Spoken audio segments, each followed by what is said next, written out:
Create A new leadership vision. അതായത് ഈ ഒരു വർഷം നമ്മൾ എന്തായാലും ആരംഭിച്ചിട്ട് ഇപ്പോൾ ഏകദേശം ഒരു 2 ആഴ്ച ആവുന്നേ ഉള്ളൂ. ഈ ഒരു വർഷം നമ്മൾ നേടിയെടുക്കാൻ ആഗ്രഹിക്കുന്ന കാര്യങ്ങൾ എന്തൊക്കെയാണ്? അപ്പം അത് തീർച്ചയായിട്ടും എഴുതി വെക്കുക എന്നുള്ളതാണ് ഒന്ന്. അത് നേടിയെടുക്കാനായിട്ട് നമുക്ക് എന്തൊക്കെ വ്യത്യസ്തമായിട്ടുള്ള രീതിയിൽ ചിന്തിക്കേണ്ടതായിട്ടും പ്രവർത്തിക്കേണ്ടതായിട്ട് വരും. അതെന്തായാലും തീർച്ചയായിട്ടും അതിൻ്റെ ഒരു തുടർച്ചയായിട്ട് നമുക്ക് എന്തായാലും ചെയ്യേണ്ടി വരും. അപ്പോൾ നമ്മുടെ വിഷൻ എന്താണെന്നുള്ളത്, പ്രത്യേകിച്ചും ഒരു ലീഡർഷിപ്പ് വിഷൻ എന്ന് പറഞ്ഞാൽ ശരിക്കും പറഞ്ഞാൽ ഈ സമൂഹത്തിന് വേണ്ടി എനിക്ക് എന്ത് ചെയ്യാൻ സാധിക്കും, എന്ത് മാറ്റമാണ് ഞാൻ കൊണ്ടുവരാൻ ആഗ്രഹിക്കുന്നത് എന്നതിനെ കുറിച്ചാണ് നമ്മൾ എഴുതേണ്ടത്.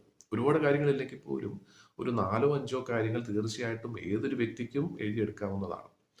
ഇനി അത് നമുക്ക് എന്ത് വേണം എന്നുള്ളതിനെ കുറിച്ച് നമുക്കൊരു ധാരണ ഇല്ല എന്നുണ്ടെങ്കിൽ അതിനൊരു എളുപ്പ വഴി പറയാം.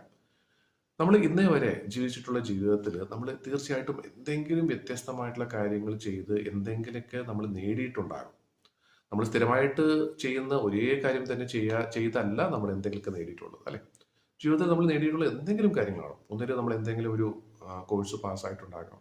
നമ്മൾ ഒരു സ്കൂളിലാണെങ്കിൽ പോലും നമ്മൾ എന്തെങ്കിലും ഒരു ക്ലാസ് കഴിഞ്ഞ് നമ്മൾ ജയിച്ച് അടുത്ത ക്ലാസ്സിലേക്ക് പോയിട്ടുണ്ടാകാം.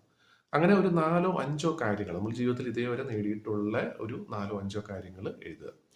അത് നേടിയെടുക്കാനായിട്ട് നമ്മൾ എന്താണ് ചെയ്തത്, എന്ത് പ്രയത്നമാണ് നമ്മൾ ചെയ്തത്, എന്ത് പുതിയതായിട്ടുള്ള ഒരു കാര്യമാണ്, എന്ത് അഡീഷണൽ ആയിട്ടാണ് നമ്മൾ ചെയ്തത്, അതും ഒന്ന് ബ്രീഫായിട്ടൊന്ന് എഴുതി വെച്ച് കഴിഞ്ഞാൽ നമുക്ക് ഈ ഒരു വർഷം നേടിയെടുക്കാൻ ആഗ്രഹിക്കുന്ന കാര്യം എന്താണെന്നുള്ളതും അത് നേടിയെടുക്കാനായിട്ട് നമുക്ക് എന്തൊക്കെ ചെയ്യണം എന്നുള്ളതും നമുക്ക് ഡീറ്റെയിൽഡ് ആയിട്ട് എഴുതി വെക്കാനും അത് വായിച്ചു നോക്കി തീർച്ചയായിട്ടും ഈ വർഷം നമുക്ക് നേടിയെടുക്കാനും സാധിക്കും. അപ്പോൾ ലീഡർഷിപ്പ് വിഷൻ എന്ന് പറയുന്നത് നമ്മുടെ ഒരു ഇൻഡിവിജ്വൽ വിഷൻ മാത്രമല്ല, ഈ സമൂഹത്തിന് വേണ്ടി എനിക്ക് എന്ത് ചെയ്യാൻ സാധിക്കും, എന്ത് മാറ്റമാണ് ഞാൻ കൊണ്ടുവരാനായിട്ട് ശ്രമിക്കേണ്ടത് അല്ലെങ്കിൽ ആഗ്രഹിക്കുന്നത്, ഈ ഒരു കാര്യമൊന്ന് നമുക്ക് എഴുതി